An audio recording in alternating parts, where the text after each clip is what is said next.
Welcome back, everybody. This is part two. So this is going to be a little bit lengthy, okay? Because I'm going to go through 8 pages here of Alexander Dugin and how he's breaking down what the United States is doing, what is at stake as far as the United States election goes for Russia. How does Russia look at things? How does China look at things, by the way? Because it'll reveal that. What's the difference between Biden and Trump? So I tried to break this down to where it's smaller and quicker, you guys. But when I do live talks in front of a crowd, the feedback that I get, and I decided there's no way I can take anything out because I want people to understand exactly what he's saying, full-hearted what he believes in, and how it tells you what's going on between Biden and Trump in those two different camps. And so bear with me because this will be a little bit lengthy. And then what I'm going to do, I misspoke the first one where I'm going to read 2 articles, but I'm not. I'm only going to read one. And then the third part, I'm going to read a 2-page article. And then we'll finish off with a couple of slides and kind of round this off. And I'll show you some 2016 election slides, and we'll get into some of the commentary that's been incorrectly put out there about the election and what's going on. So bear with me. You guys will love this. This is, there's going to be a big, huge learning curve here. So remember the principles that we talked about on separating China from the USSR, making sure Germany and Russia don't get together, making sure Germany and Japan don't get together, and on and on. Remember, that's what, that's the core of what it is that we're trying to learn here. So, the geopolitical consequence of upcoming American election from Alexander Dugin.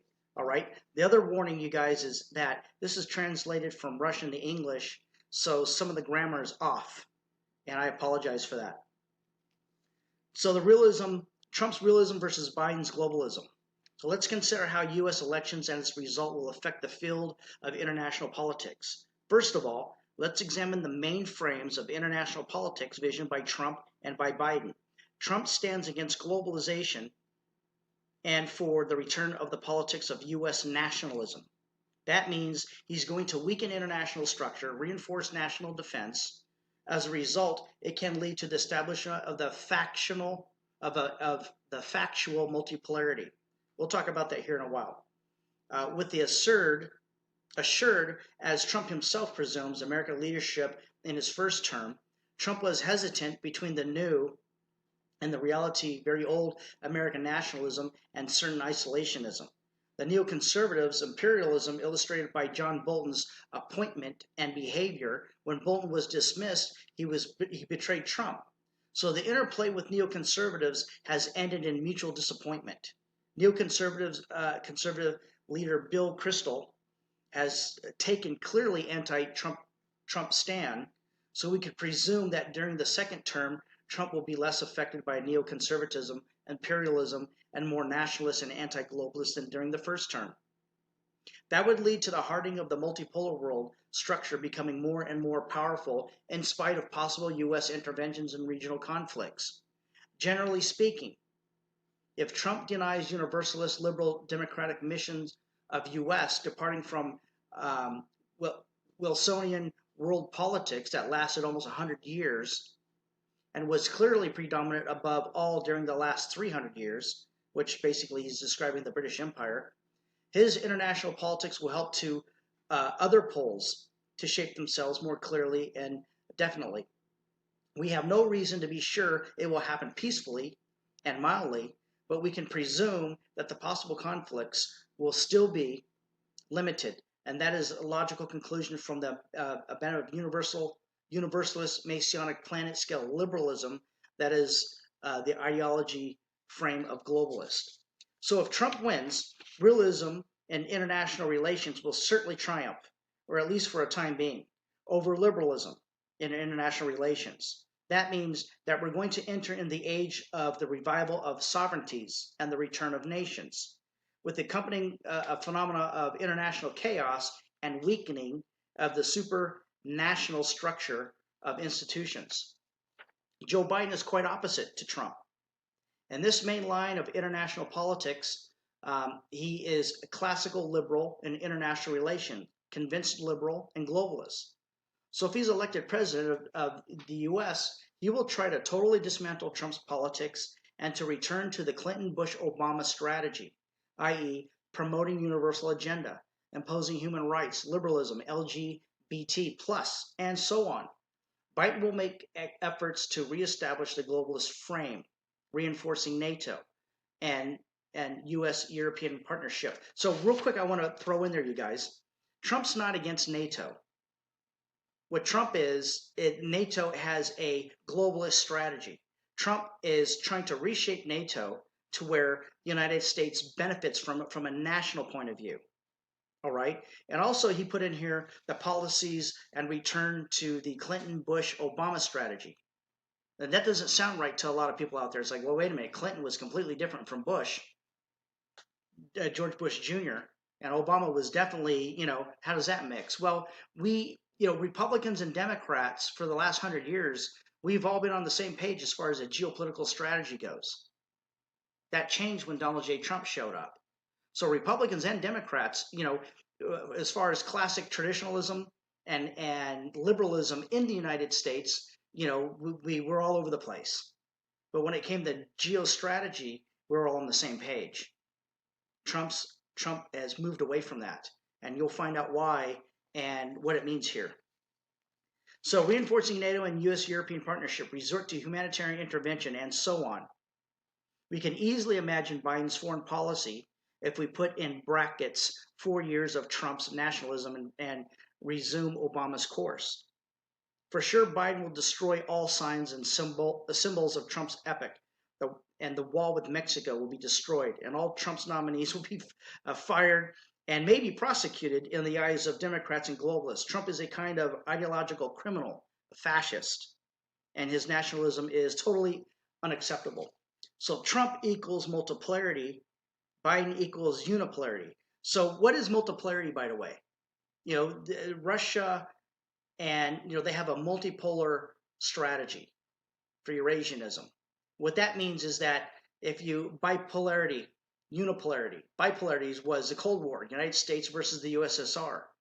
Unipolarity means that United States is the only superpower left. So what does multipolarity mean to the Russians? They want to make where through that that moral civilization structure that they want to create, China is a pole, Russia's a pole, India's a pole, Islam's a pole, or Turkey, or Iran, and Europe.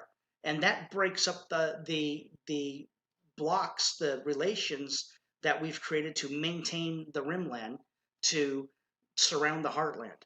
That's what that means for Russia. That's how they use that word. So the West, we have the Trilateral Commission. If you go look at a dictionary, look at the definition of trilateral, and then go look at the definition of multipolarity. It's the exact same thing. It's the exact same thing. When I remember that I'll go back to the screen real quick. They're trying to create a carbon copy, Russia, of what's over in the white. So the blue is a carbon copy of what's in the white. Even the Trilateral Commission versus the multipolarity is a copy. It's the exact same, same definitions. It's actually brilliant what they're doing, you guys. And what scares me is nobody sees it. Okay? But anyways, the liberal ideology, Trump equals multipolarity, Biden equals unipolarity. The liberal ideology is becoming today more and more exclusive. So this time, this isn't the slightest trace of the consensus between Republican and Democrats in the U.S. We see instead two ideological camps with divergent understanding of most essential values and goals. Trump's age has restored in Republican Party a paleo-conservative isolationist core, earlier marginalized by globalist liberals from neocon camp. So this time we witnessed a real split inside the American political elites. Trump embodies nationalism, realism, and consequentially multipolarity. Biden's internationalism, liberalism, globalism, and Western-centered unipolarity disguised as pretended concern for the good, democracy, progress, and peace. By the way, that's his little spin on propaganda, all right, for all humanity. But in fact, advocating the continuation of Western capitalist hegemony. So when he says that, Biden and these guys they're pretending concern for good tomorrow. Well, who's to say they're not? Who's to say that they really do believe in globalism and that really is the key to what their version of utopia would be? I don't think that's fair for him to say. If Trump can presumably start local war despite the fact that he was trying and partly succeeded during his first term to avoid that at any price, Biden is likely to provoke global world war. The globalism of Democrats is a kind of a dictatorship ideology, and it would easily ignite nuclear apocalypse if they felt their dominance and hegemony is really challenged and endangered. So Trump means multipolarity, Biden means agonizing effort to save unipolarity, continuing thus unipolar globalist moment established after the fall of the Soviet Union in 1991, replacing and ended bipolarism. This time, American elections are the testimony of the real fight between two radically opposite world visions. That makes them so important from their outcome. It depends on the world order. U.S. and others to fight or to destroy. All right, I'll bet Trump is more inclined toward multipolarity and Biden toward unipolarity. Both will be obligated to fight desperately to save American leadership. So I want to point that out, you guys, because a lot of people out there, these commentators and stuff in the political world in the United States, one saying if Trump stays in office, that's the end of the United States as we know it. And the other people are saying if Biden gets in there, it's the end of the United States as we know it. That's not true. You have the person who actually put this strategy up that you're looking at in front of you saying, no, that each one has a different vision of staying at the top. All right. So that's, from people who have that type of insight, you probably want to consider that type of authority. So the growth and alternative polls will be regarded with certain hostility from Washington. But in the case of Trump and Biden, this hostility will definitely be organized and structured. Okay? So Trump's loyal to a realist tradition will consider the rise of alternative centers of power as competition and challenge among sovereign states, for sure. He will react accordingly to any effort to infringe upon American strategic interests, but that will be presented in the shape of legitimate defense of a great nation. On the contrary, Biden will proceed with the same concern in the ideological field. Self-affirmation of the emerging multipolarity areas will be described as the challenge to humanity, progress, human rights, and universal peace. So there will be the demonization or dehumanization in global media, diplomacy, politics of all states and powers challenging liberal capitalist hegemony is equivalent in the eyes of globalists with universal evil. So the reason I actually had this crossed out because I was trying to shorten it up, but there's something that he said in here that think about that Biden. So what's Trump saying in his campaigns? That if Biden gets in, it's going to be a socialist country. Well, there might be socialist issues, laws that will come into effect, but it'll still be a liberal capitalist hegemony. All right? We're spreading capitalism. Biden spreads capitalism, but in different form, for a globalist perspective. Trump's spreading capitalism for the sake of the national view. So, that should calm people down on this. That doesn't mean there can't be turmoil or anything like that, but know what these guys realistically look at.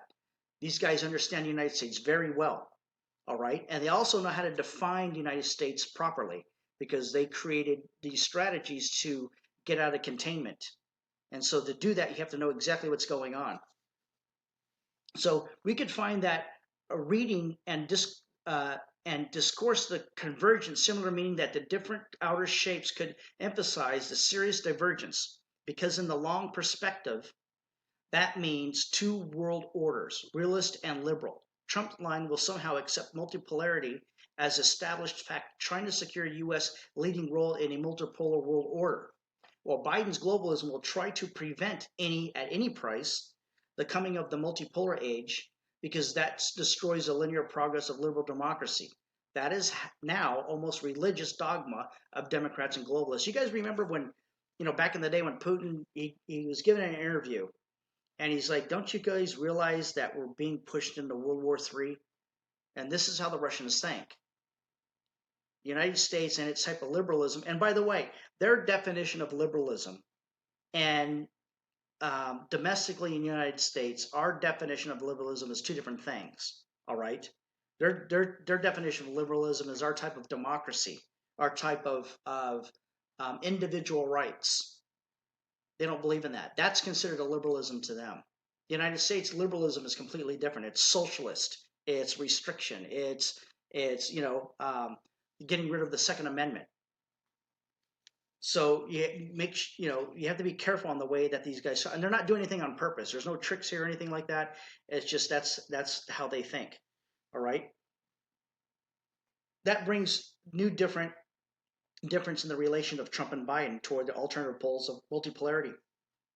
For Trump, they are competitors and relative enemies that can turn in certain circumstances into neutral power or even into allies and friends. For Biden, they are absolute enemies, the enemies of open society that should be imperatively destroyed, because otherwise they're going to destroy globalism and liberal hegemony. Trump can accept the other. Biden in no way. That is the main difference. So what's he saying here? He's saying that, look, from Trump's perspective, let's say if this nationalist strategy fails, fine, then we'll go with globalism. Either way, we're on top. But with Biden's camp and their type of liberalism, it's globalism or nothing. It can't fail. So it's more of a threat to Biden's camp than it is to Trump's camp or their way of thinking. Okay.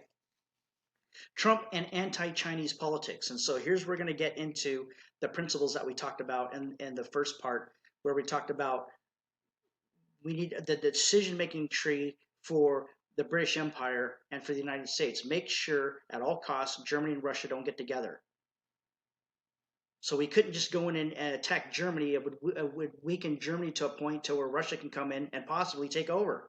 We couldn't just attack Russia because of the same thing going the other way. So, next we have Germany in World War II, Germany and Japan. Make sure that didn't get together. Even though we had to fight both of them, we did. But, you guys understand, next step was Russia and China. The United States admits to everybody that we cannot defeat Russia and China together. So what did Kissinger and Nixon do? They went and in Vietnam, they went and they separated. We talked China out of separating them from the USSR. Huge success, by the way. And the fallout from that was in 1975. So you have the communists going into Vietnam, and then there was a big, huge civil war. There was a proxy war. It was the USSR, and it was the Chinese, and there was a big proxy war, and Russia won. Okay, so you guys people have to understand that history and how to think instead of good old-fashioned divide and conquer. But how are you to look at it correctly? You got to understand the maps that I showed you in the first part, and how we look at the world. What is that is a threat if China or Russia, or a combination of China or Russia, or the multipolar world, create a Eurasia bloc against us. We financially can't compete against that. Manpower, we can't compete against that. Checkmate, they win. All right. So Trump and anti-Chinese politics. When we apply these general considerations to the real politics, we immediately remark the silent difference in Trump and Biden's attitudes to these same poles of rising multipolarity. Beyond doubt, in actual world, only two world powers can pretend to play the role of alternative poles, China and Russia. China is more an economic giant with huge amounts of political sovereignty granted by skillful politic and deep ideology of ruling Communist Party of China. Russia is more military power with huge amounts of natural resources and possessing strategic territories. Both countries are ruled by convinced partisan of multipolar world order getting closer to each other. Xi's China and Putin's Russia have both clear conscience of being particular and original civilizations. There's those civilizational rights coming in again, and not just as part of the global Western Central liberal capitalist world. Thus, the main challenge for Trump and Biden in foreign policy will be redefining of attitude in China and Russia. Here we see already the main difference between the candidates. Trump or in his realism and nationalism, clearly chooses Russia as a natural player and China as main competitor and enemy, but the enemy in Trump's case should be understood relative enemy. It is, first of all, economic rival of the U.S. that is blamed by Trump and his followers for invading and subverting the American national economy. So Trump identifies China with globalism and internationalism and call the Americans to resist the yellow peril. First of all, in economic field, Russia, first of all, in the economic field, Russia is, in his view, a secondary question. First of all, because of the relatively small amount of Russian economic sector and conservative Putin's politics. Trump sees something rather sympathetic, Russia version of nationalism. But on the other hand, Chinese communism provokes him hostile reactions and perceived as concrete threat to American capitalist system. That became keenly perceived when China is expanding its commerce outside of the national borders and above all when it reaches American soil. So if Trump wins, he will continue to compete with China on the basis of nationalist interest in the mainframe of realism in international relations.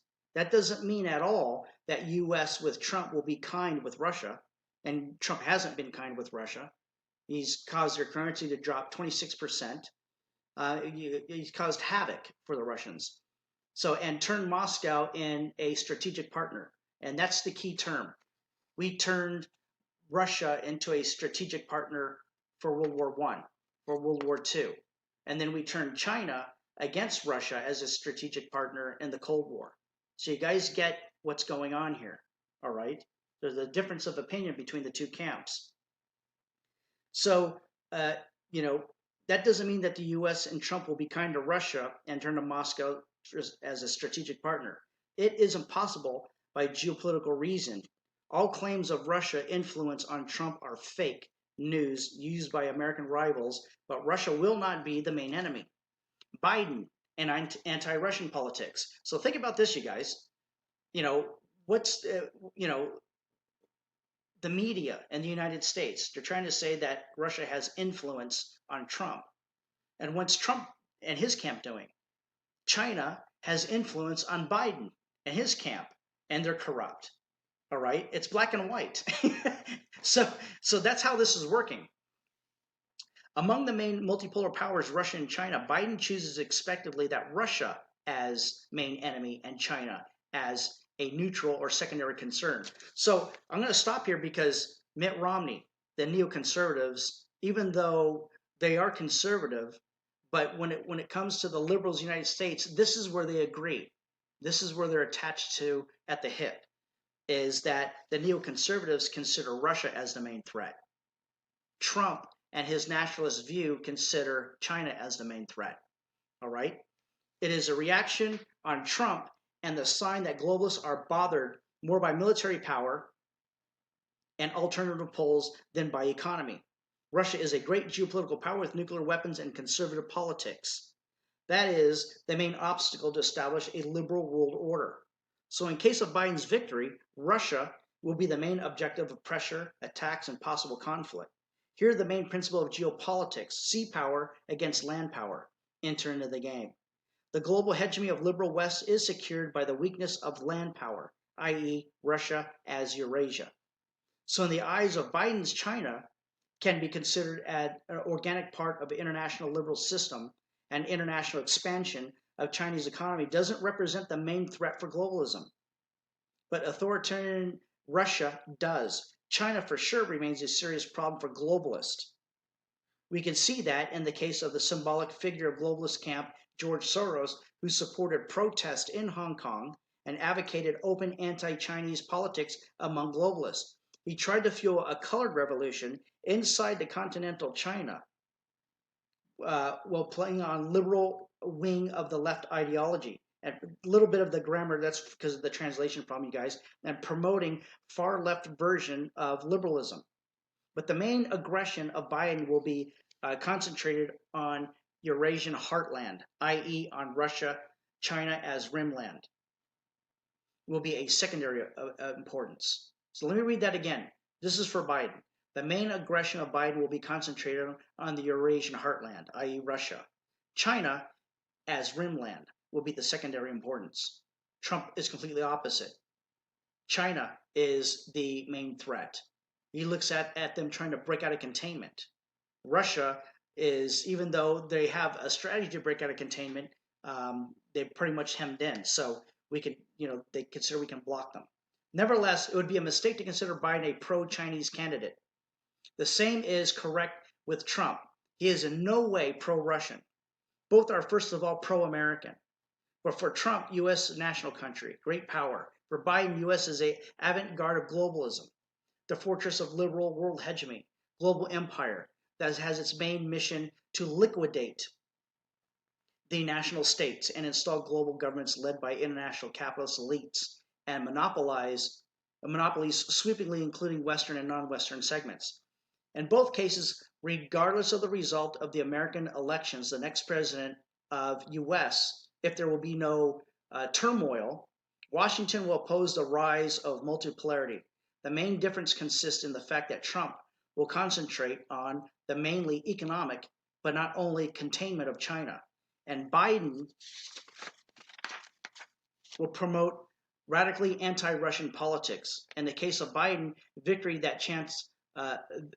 Biden's victory, the chance for a new world war are much higher because of nuclear power whose sovereignty is built on a military capacity is designated as the main enemy from the very beginning. Biden will act in the frame of classical geopolitics, trying to attack the heartland, which is Russia, and somehow seduce and neutralize and at least the rimland China. But both of them will oppose the rise of new poles, although in different ways. Trump somehow accepting in general features multipolarity, Biden trying to oppose it at any price. U.S. relations with Iran and Turkey. Finally, we can add some other aspects to this analysis concerning the attitude of future American president to other regional powers. Trump, with his particular views of Judeo-Christianity, has very strong anti-Iranian and anti-Turkish sentiment. These two Islamic countries, together with the third, Pakistan, affirm themselves more and more as independent poles, filling the gap of retracting influence of the Wahhabi and Islam radicals, sponsored by Gulf states. This fundamentally purely Arabic Islam was designed as an anti-Soviet weapon. I love how you use that because that's exactly true. It was designed as an anti-Soviet weapon in the Cold War, period, and was largely used by the West. It played the main role in the previous period coming out of control after 9/11 attack. But with Russia, intervention in Syria, and clear failure to establish long-lasting political structure in Iraq, Syria, Afghanistan, and Libya, its energy was exhausted and this method became too discredited. So new players, such as Iran and Turkey, began to set the rules of the Middle East, traditionally the zone of high concern for American policy. Trump regards them once more as competitors, and in his pro-Israeli stand as a threat for Israel and American ally. So once Trump is elected, the level of tension with these two lesser poles of emergent multipolarity can grow. But once more, Trump is constructing his foreign policy on pragmatism and realism. Compete does not mean to fight. So the U.S. think about this. Trump's trying to pull out of Afghanistan. And, that's the center of the chessboard. It's very important. But his strategy is that he's not just pulling out. That doesn't mean he's not going to compete. It's just a different strategy. All right? So the U.S. relations with Iran and Turkey will balance on the edge of the conflict. But as it was the case with the first Trump presidency term, such balance can last some time without basculating into a full-scale war. Biden, on his hand, can make some steps to with the U.S. relations towards Tehran and Turkey, trying to rear them off the other poles of multipolarity, meaning Russia and China. So in other words, what he's saying is to keep that containment, Biden's strategy will be to get Tehran, which is Iran and Turkey, on our side, and to separate them to maintain that globalism. So they want to separate them from Russia and China. And by the way, so does Trump, but it's a different type of strategy. But it hardly can be really successful considering the non-liberal nature of both regimes being much closer to the multipolar Eurasian world order than to globalism. So here the difference between Trump and Biden will be very, very deep. Multipolarity as a common strategy. So what humanity should expect from the result of American elections? There's only one solution. And this is, he's talking to, this report is to his fellow Russians, all right? We should stay strong, defending the multipolar world order despite of itself. Neither Trump nor Biden can be real solution. Both represent the challenge, the danger, and the threat. But we can evaluate their difference, prepare for the consequences of the outcome of the American presidential vote. And so I'm gonna skip some here a little bit and read this. Behind his, with Biden, the situation is much more complicated. Individually, he is an aged person that is almost incapable to speak coherently, not to say about independent reasoning and making strong decisions. But he will not rule the U.S. His function is limited to the representative role. Behind him stands the whole globalist elite of the West, the grand capital, all strategic and intellectual centers of decision makers forming the global government, Wall Street, deep state, Soros structure, American military power. So his individual insignificance is somehow deceptive. He can look stupid, and he can be so, but that doesn't change anything. He is as powerful and as dangerous as globalism itself. So his relative benevolence in regard to more incompatible with multipolarity than Trump. Trump as a realist is more sincere and somehow honest, including his aggressive and selfishness. Biden only looks milder, but there is the real threat. So the other comparing of the agonizing unipolarity and multipolarity world order that should unite all of us, Russia, China, Turks, Iran, Afghanistan, and Latin Americans. So that's his little propaganda spiel. But so the main theme here, you guys, what he's saying is that it's the multipolar world versus globalism, trilateralism. All right. So the Trilateral Commission was created in 1973. And so that was basically the top of the pyramid for what they had to compete against. And that was the structure that defeated, you look in the red, the USSR. So it's a big deal for them to defeat globalism. And they created what you see in the blue to fight against that, all right? Well, the difference is between Trump and Biden is very simple. Is just like we used China or Kissinger and Nixon, what did they do? They went to China and they pulled China away from the USSR. Well, that's happening right now. So look, both camps correctly, meaning Trump and Biden, both realize that we can't fight Russia and China together. But one's picked China as the ally, or strategic partner, and one has picked Russia as a strategic partner. And because of the fundamental difference in nationalism versus globalism, that's what shaped those two different choices. And that's what is different in this election that's, from any other election. You could say that was the exact same thing that was on the table in 2016 between Trump and Hillary, but nobody knew exactly what Trump was up to. The guy came out of nowhere. I mean, you guys, he was a registered Democrat. He got his Republican, he's a registered Republican. He got his card, and that's when you see him coming down that escalator. So people really didn't have an idea what's going on. So the next audio that I put up, part 3, I'm going to read a 2-page article that will, really define what's going on here. But you guys have an idea. But I really want to hit it home. And then we're going to talk about Lieutenant General Flynn and how he plays into all this. All right, and then we'll wrap this thing up. Thanks.